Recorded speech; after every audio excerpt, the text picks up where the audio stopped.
Assalamualaikum warahmatullahi wabarakatuh, sahabat sekalian, apa kabar? Beberapa hari yang lalu kita menyaksikan Menteri Agama Yakut Khalil Qaumas memberikan ucapan Selamat Hari Raya Nauruz bagi pemeluk agama Bahai. Tentu kita sangat heran dan prihatin. Seakan dia tidak paham nih Menteri Agama, bagaimana sejarah panjang Bahai ini. Alih-alih terlihat toleran, justru terlihat miskin kepercayaan diri. Terlebih bahwa di Indonesia ini, agama yang diakui di Indonesia itu kan hanya 6, yaitu agama Islam, agama Kristen, Protestan, Kristen Katolik, Hindu, Buddha, dan Konghucu. Tidak ada agama Bahai di sini. Jadi Menteri Agama ini atas nama toleransi, semua dikasih ucapan selamat. Sejak kapan agama Bahai ini jadi agama resmi di Indonesia? Agama Bahai ini atau Al-Bahaiyah ini berawal dari seorang pengikut sekte sesat Syiah yang mengaku sebagai nabi baru di Iran bernama Mirza Ali Muhammad Ash-Shirazi yang mendirikan agama Al-Ba'abiyah pada malam Kamis 23 Maret 1844 Masehi, yang sampai hari ini dirayakan sebagai hari kelahiran agama Bahai, dan penganutnya mengharamkan bekerja pada hari itu. Dan tentunya kita sebagai umat Islam harus tahu bahwa tidak ada Nabi dan Rasul setelah Nabi Muhammad, karena itu termasuk mendustakan Al-Quran dan As-Sunnah. Allah Subhanahu wa Ta'ala berfirman di dalam Al-Quran, "Makana Muhammadun aba ahadim min rijalikum walakin Rasulullah wa khataman nabiyyin wa kana Allahu bikulli syai'in alima." Muhammad itu sekali-kali bukanlah bapak dari seorang laki di antara kamu, tetapi dia adalah Rasul Allah dan penutup para nabi, dan adalah Allah Maha mengetahui segala sesuatu. Ajaran nabi palsu Mirza Ali Muhammad Ash-Shirazi ini dilanjutkan oleh Mirza Husain Ali yang bergelar Al-Baha, yang akhirnya Mirza Husain Ali ini mencetuskan agama Al-Bahaiyah sebagai pelanjut dari Al-Ba'abiyah. Dan perlu diketahui bahwa hubungan Bahai ini dengan Zionis Yahudi sangat kuat. Mereka mendapat bantuan-bantuan Zionis Yahudi untuk mengembangkan agamanya, terutama berkait dengan kepentingan penjajahan Yahudi terhadap bangsa Palestina. Orang-orang Bahai juga memiliki hubungan baik dengan Inggris ketika menjajah Iran. Inggris memanfaatkan mereka untuk memecah belah kaum muslimin, seperti yang dilakukan Inggris di India dengan mendirikan agama boneka, yaitu Ahmadiyah.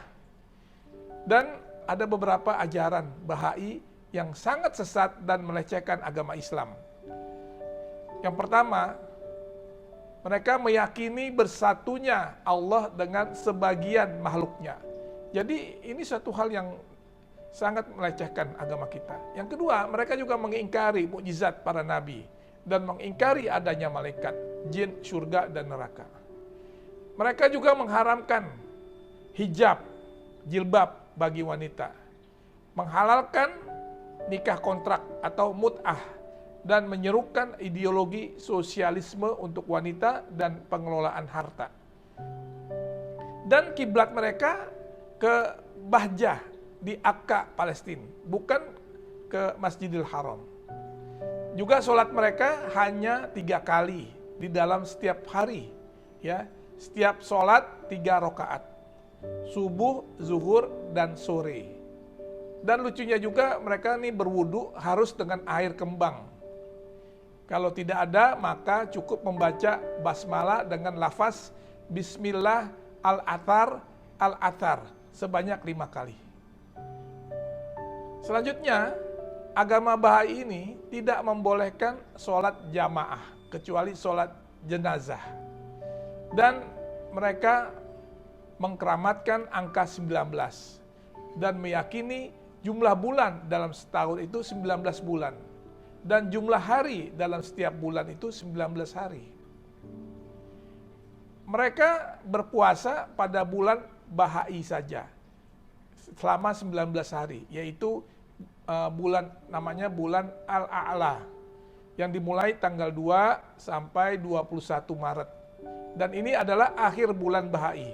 Kemudian masuk bulan berikutnya untuk merayakan Hari Nairus. Nah, Hari Nairus ini adalah hari raya Persia kuno. Agama Bahai juga mengingkari Nabi Muhammad SAW sebagai nabi terakhir dan mengklaim bahwa wahyu masih berlanjut sepeninggal Nabi kita Muhammad SAW.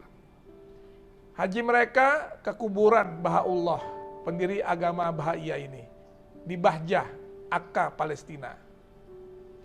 Sahabatku sekalian, maka apabila keyakinan Bahai ini seperti itu, maka tidak diragukan lagi tentang kekafiran mereka dan tidak boleh mereka dikuburkan di kuburan kaum muslimin, karena orang yang mengaku sebagai nabi setelah diutusnya Nabi Muhammad SAW adalah pendusta dan kafir berdasarkan yang kita ketahui dalil Al-Quran dan As-Sunnah yang tadi saya bacakan, serta juga ijma, ya, kesepakatan seluruh ulama dan kaum muslimin, karena mendustakan firman Allah Ta'ala, maka na Muhammadun aba ahadim min rijalikum walakin Rasulullah wa khataman nabiyyin.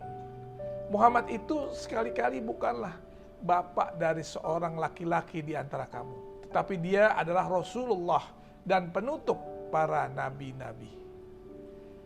Dan telah mutawatir hadis-hadis dari Rasulullah SAW bahwa beliau adalah penutup para nabi. Tidak ada nabi setelah Nabi kita Muhammad SAW. Jadi demikian sahabat sekalian, mudah-mudahan menambah wawasan keagamaan kita tentang kesesatan agama Bahai ini, dan kita semua bermohon kepada Allah agar kita selalu dalam lindungan Allah Subhanahu wa taala, terjaga iman dan Islam kita sampai akhir hayat. Nauzubillah, jangan sampai kita tersesat kepada jalan-jalan yang akan membuat kita tergelincir ke azab neraka. Nauzubillah min zalik. Demikian sahabat Bang Dai, mudah-mudahan bermanfaat. Wassalamualaikum warahmatullahi wabarakatuh.